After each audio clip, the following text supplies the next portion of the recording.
Bonjour et bienvenue dans votre journal de l'été. Au sommaire de ce jeudi 5 juillet 2012, une proposition de loi sera peut-être faite en 2013 concernant le mariage homosexuel. Réaction dans quelques instants de Jimmy Rigaud, président de l'association Arc-en-Ciel d'Acarquois. Antoine Assise, 53 ans, a pris ses fonctions de directeur de la centrale nucléaire de Gravelines le 1er juillet. Virginie Hoffman l'a rencontré. Les départs se succèdent au basket club maritime. Bokolo, Issa, Albici ont notamment changé de club. Reportage dans ce journal. Dans le cadre de l'opération Destination 2012, les Jeux Olympiques sont en août.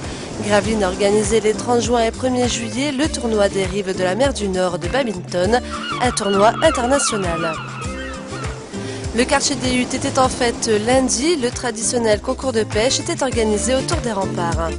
Dans le cadre de la fête des Huttes, un gala de catch était organisé dimanche dernier. Retrouvé en milieu de journal, un extrait des performances des sportifs. Mercredi, les enfants de la maison de quartier de Petit-Fort-Philippe ont participé à une kermesse, une animation qui met un terme à l'année qui vient de s'écouler. Le sculpteur Jom Blensa jouit d'une notoriété grandissante depuis plus de 20 ans. Il fait une escale au musée de l'estampe originale de Gravelines avec ses gravures.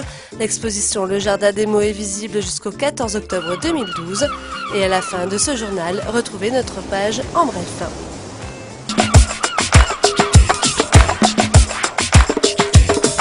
Une proposition de loi aura lieu au semestre 2013. Donc on espère que la loi va passer en vigueur pour que les couples lesbiennes et gays ont exactement les mêmes droits que les personnes hétérosexuelles. Et après on pourra aussi pouvoir adopter les enfants. Il y a quelques années le Pacs est tombé, donc ça a été une joie. Après on attendait pour le mariage des couples LGBT. On a fait une proposition de loi en juin 2011 qui a été refusée à l'Assemblée. Donc là, on espère que ça sera la bonne. Oui, il y a beaucoup de couples homoparentaux en France. Donc pouvoir aussi adopter, ça va permettre de faire vraiment une vraie famille, fonder une vraie famille et vraiment officielle. Parce qu'on est des couples vraiment comme tout le monde. C'est ce qu'on veut vraiment faire passer comme message. Donc on a le droit vraiment, les mêmes droits que tout le monde.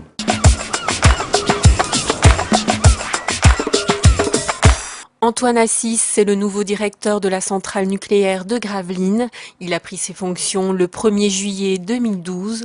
Retour sur son parcours et ses principales missions. Je suis rentré à EDF à Paris, au GDL, qu'on appelait le groupe des laboratoires, qui travaillait essentiellement pour les centrales nucléaires. Je suis resté environ 8-9 ans, puis après j'ai fait un poste de chef de service à Gravelines, notamment logistique nucléaire pendant 3 ans, de 96 à 99. Puis après, je suis parti à Panly pour être chef de mission sûreté qualité pendant 3 ans également.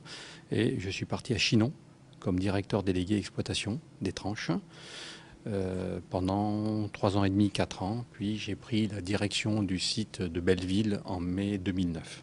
Voilà, donc le parcours classique d'un exploitant nucléaire. La centrale de Gravelines, centrale reconnue par ses performances en termes de sûreté et également de production, enfin dans beaucoup de champs de performance. Le principal objectif, c'est de poursuivre et d'améliorer ces champs de performance. Avec tous les cas en ce qui me concerne, c'est de tout faire pour être irréprochable dans le domaine de la sûreté et de l'environnement. Donc, l'expérience que j'ai va forcément me servir, puisque j'ai également dirigé la centrale de Belleville il y a quelques jours. La principale mission, c'est de continuer à faire progresser le site.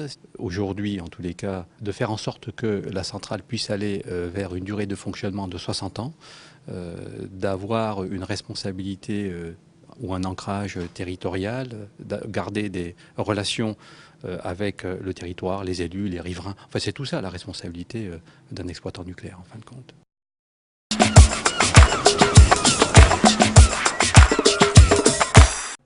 La nouvelle a fait l'effet d'une bombe chez les amateurs de basket. Après Dounia Issa, Papsi, Andrew Albici et Rudy Jombi, c'est au tour de Yannick Bokolo de quitter le BCM. L'ailier meneur international au club depuis 2009 a en effet activé sa clause de départ le jour même de la date butoir fixée au 30 juin. Un procédé que n'a pas du tout apprécié le directeur exécutif Hervé Bedlem.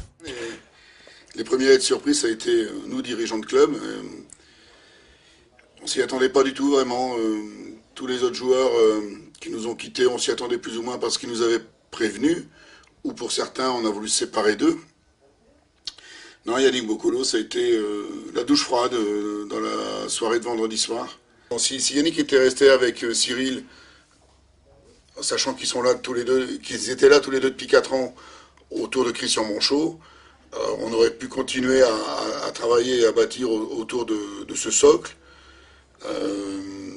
Donc c'était deux joueurs majeurs français. Heureusement, d'autres sont venus. Déjà, heureusement, il faut le souligner que Ludovati reste, parce que j'ai tendance à l'oublier dans mes commentaires. 5 départs pour l'heure et une équipe à reconstruire. Au chapitre des arrivées, de nouveau, Ousmane Camara en provenance du Havre et Aldo Curti de Limoges. 2 arrivées donc, auxquelles pourrait s'ajouter celle d'Abdoulaye Mbaye en provenance de Strasbourg.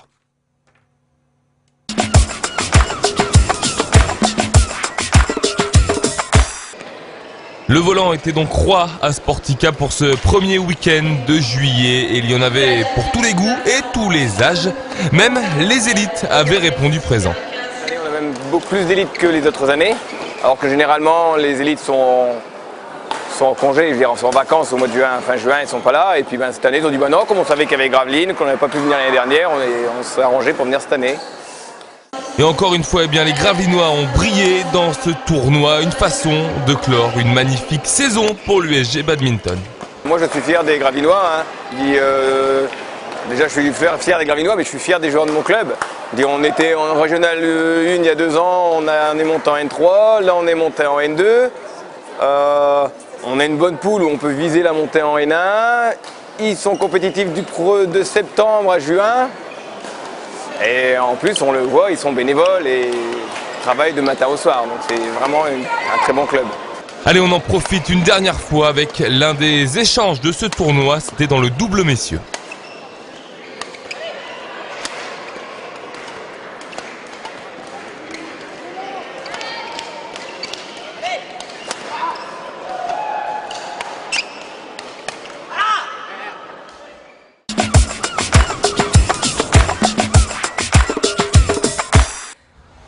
À chacun sa méthode pour pêcher le maximum d'anguilles. Chaque année, les participants se préparent pour le jeu de pêche qui est devenu, depuis plus de 60 ans, une institution.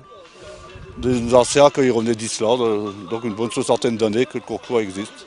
Et au matin, nous avons organisé un jeu de pêche pour les enfants où il y avait 31 participants. L'après-midi, plus de 110 adultes ont honoré la tradition autour des remparts, un rendez-vous devenu incontournable au fil des années. Un rendez-vous à pas manquer au mois de juillet, le lundi, la Ducasse des Islandais aussi a le même concours, mais pas pour les enfants vu qu'il y a l'école au matin. Mais dans le cadre de la tradition, il se peut que les enfants fassent une entorse à la règle. Oui, mais il y en a qui ont eu permission peut-être.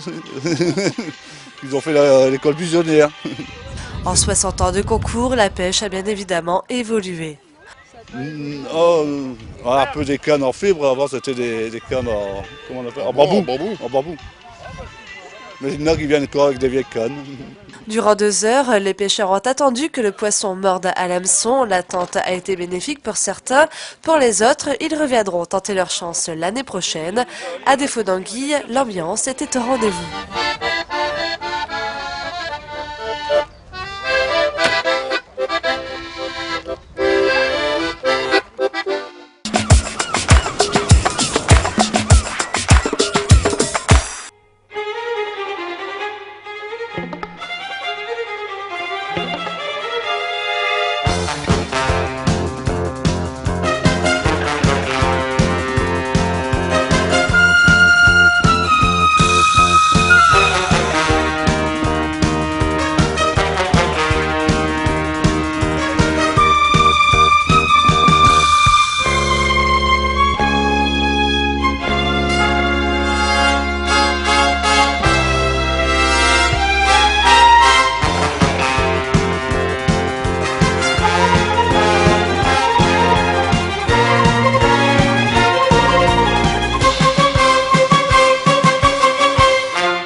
de 70 enfants sont allés de stand en stand pour essayer de récolter le maximum de points et de bons boissons et bonbons. Donc à la fin, en fait, on va les regrouper, on va compter leurs points. Et donc on a préparé des lots. Donc lot numéro 1, numéro 2, numéro 3. Et en fonction des points, ils auront un plus grand lot, quoi. Des stands à l'intérieur et à l'extérieur de la maison de quartier étaient proposés, des animations plutôt de foire. Oui, donc en tout il y a 8 stands, donc on a fait donc le stand avec le petit lapin, donc le casse-boîte, des jeux, un stand de maquillage, une buvette, et puis voilà quoi. Les enfants âgés entre 3 et 12 ans devaient souvent faire preuve d'adresse dans les jeux, ils jouaient en binôme. L'enfant essaye, c'est pour ça aussi qu'on met un petit et un grand pour que le grand puisse aider le petit à réussir le stand. Si on tire dans le nez du lion, c'est 3 points. Si on tire ici, c'est 2. Et là-bas, c'est 1. Si la balle passe à l'intérieur du mot et ressort, c'est 2 points quand même. D'accord? Allez, vas-y.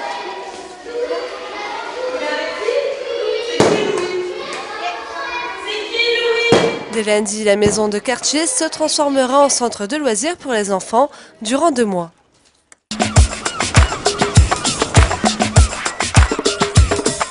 Des visages d'anonymes, d'hommes, de femmes qui témoignent d'une communauté ethnique.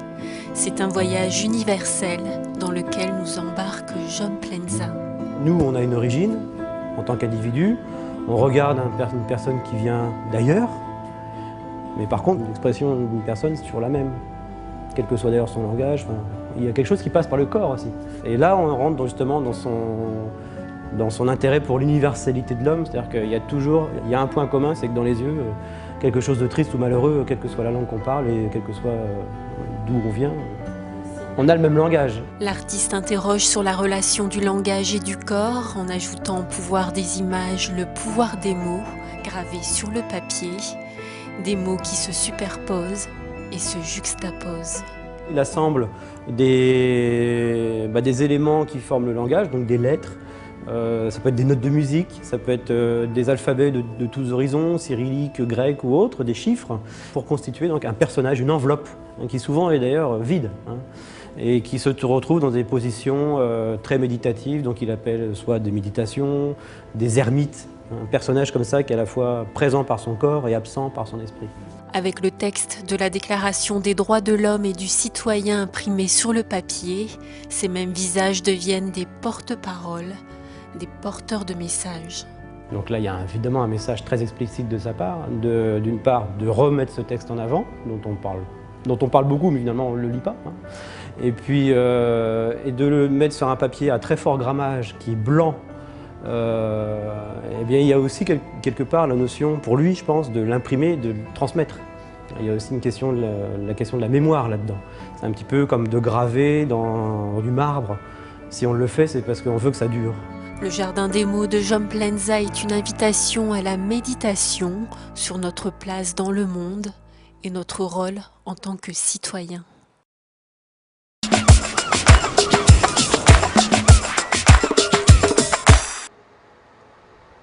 Les travaux de la place Charles-Valentin et de la rue des Clarisses continuent. Le monument aux morts a été enlevé pour subir une réfection avant sa réintégration place Charles-Valentin. La restitution des travaux de l'atelier slam du béguinage a eu lieu ce mardi à la salle Calonne. Les résidents ont pu partager ce moment avec leurs camarades. Voilà, le journal de l'été du jeudi 5 juillet est terminé. On se retrouve mardi 18h30 pour une nouvelle édition. D'ici là, bonne soirée à tous.